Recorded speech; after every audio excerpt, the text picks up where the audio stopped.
Bah, bah, bah. Plant haul. Been a minute since I've done a plant haul, but I haven't really gotten much in. This is a particular special order that I do need to hurry to get unpacked because we are pushing mid-90s here. It's hot. Also, on that note, I have a fan going in the background. I turned it down low and put it pretty far away. Hopefully it's not going to affect the audio too much. If it does, I apologize in advance. But like I said, it's very hot, y'all. Before I go ahead and start popping these open, I'm going to go ahead and just give a brief rundown of Hidden Valley Hibiscus. Hidden Valley Hibiscus grows really nice special hybrids. Some of the most colorful, beautiful hibiscus I've ever seen. In fact, if you are somebody who likes to go onto eBay and shop for hibiscus and you've seen some of the ridiculous, beautifully flowered pictures that are on there, pictures of beautiful flowers, and they're selling them as seeds, the people who are basically running eBay scams with really pretty hibiscus hybrids, they usually rip those pictures off from Hidden Valley Hibiscus. Okay, so now that I've thrown shade at the eBay scammers, let's go ahead and pop these guys open. They're probably cooking in there. Well, for starters, I can already say the packaging is pretty cool.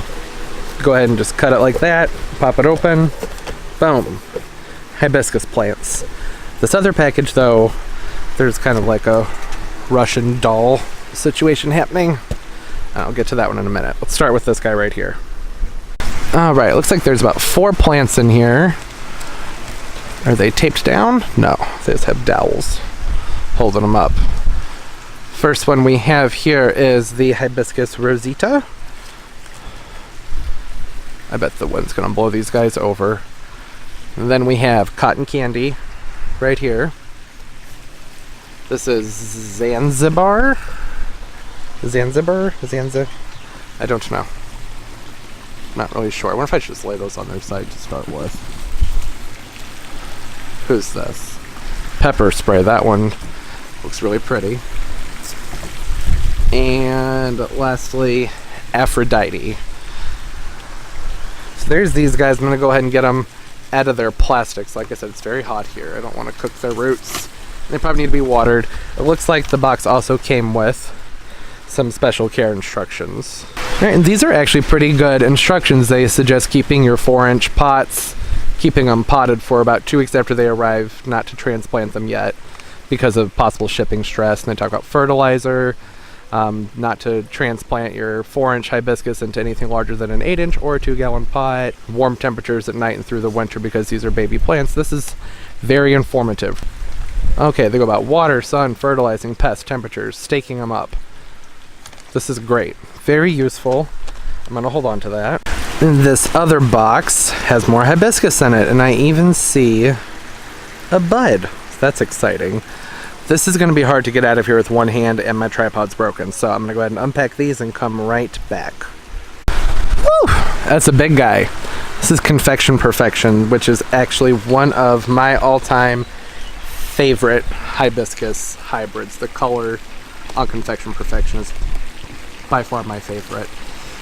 I also received one other thing, one very important thing. Fertilizer. Hibiscus need a lot of potassium, and they have some really excellent fertilizers to offer that potassium for you. The potassium content in this one is at 46.2% from potassium nitrate and potassium oxide. This is going to help build sturdier plants, stronger cells, and it's really going to help improve the quality, longevity, color, and consistency of the blooms. So I went ahead and I got this tub, and I'm going to be trying it out because I do have a hibiscus tree that is not flowering for me as it should. I've had it for a few years. I think it needs to be repotted. It needs new soil. I think it's just not getting the nutrients that it needs. So I'm going to be using this to help bring that guy back to life. So I've got the fertilizer, and then it looks like 6 hibiscus here. I'm gonna go ahead and get the plastics off of these guys. Okay, and overall I have to say this was packaged very, very well. The fertilizer was wrapped up in a plastic bag. These were staked so that they couldn't move around in the boxes. And it also says in the pamphlet that comes with these guys to go ahead and hold on to those stakes and to keep any of the ones that still have green growth on them, green trunkage, keep those staked up because they're more, they grow so fast they have a tendency to lean and fall. So So I'm holding onto those stakes, and I will restake them. I removed them just because it seemed easier to get the plastic off that way. Speaking of which, I really like the way they had the plastic wrapped around there with a little twist tie. It makes it so much easier to unpack plants. It just drives me crazy when there's packaging tape and wet newspaper all over the plants, just because it takes so long to get it off. And when you just take a plastic bag, twist tie it around, that works wonderfully. Now, that's not something you can do for every plant, but with these single stems and trunks, works perfectly. So that being said, I really like the packaging. Now, let's go ahead and talk about what I picked up and about their website in general. The website at Hidden Valley Hibiscus is phenomenal. They have lots of articles and things to help explain why you should fertilize, what types of fertilizers to use, diagnostics as to what might be wrong with your hibiscus. They talk about the history of the hybridizing and the breeding for the different colors, and just in general, it's just a wonderful, wonderful realm of knowledge on that website. Also, it's worth checking the website often because the selection changes fairly often. I was just on to get pictures of these guys to use in the video, and I realized that a lot of what I got here isn't available now, or about 50% of it. So I had to just Google those and find them like in an archived area. But there are also several new ones up. One in particular that I think is just beautiful, and I might end up ordering it. But that's really neither here nor there. Let's talk about what's here. So I'm going to start from this end and work our way down. So the first one I have here is the Rosita. The Rosita is going to have very large 7 to 9 inch, beautiful pink, vibrant flowers. Looks like there's some kind of white veining in there. Another great thing with the website is they go through and they talk about the parents of the plant, and they tell you whether or not it's an upright or in a good bloomer, and the size. This one says that it is upright, lush, good bloomer, medium size. Those were all things I looked for when placing my order, because sometimes different hybrids, they have awesome flowers, but they don't bloom that reliably. They don't give you like the nice flushes with lots of flowers on them like you get just from your typical Rosa sinensis. It's just like your red or the Seminole pink or whatnot. Okay, and next I'm going to talk about the Zanzibar. Zanzibar I am really excited about. It has many flowers. It says 2 to 4 inches, just orange flowers. This is an F1 hybrid. Their website says that's a rare thing among modern hibiscus. This was hybridized between 2 ancient species, Hibiscus ucocchio and Hibiscus schizopetalus. This is also going to be a medium size with open branches and kind of a weeping effect, which is really pretty.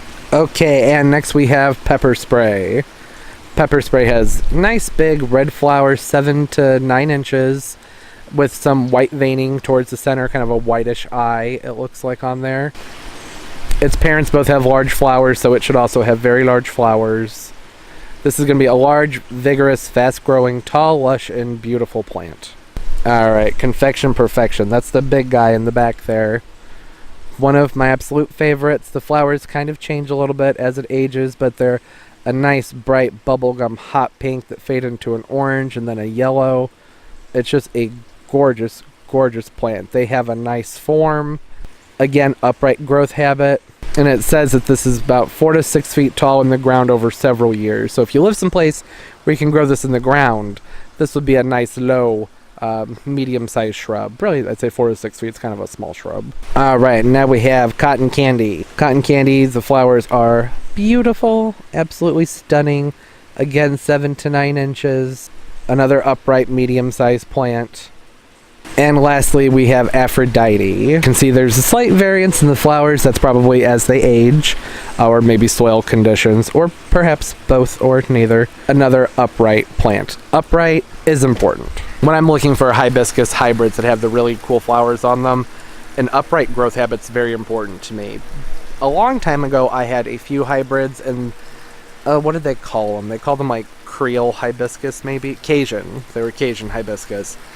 And they had very odd growth habits, and I just wasn't a fan of the shape of the plants in regards to being able to keep them potted and bring them inside and not have them kind of wonky and all over the place. So upright is a big plus in my book.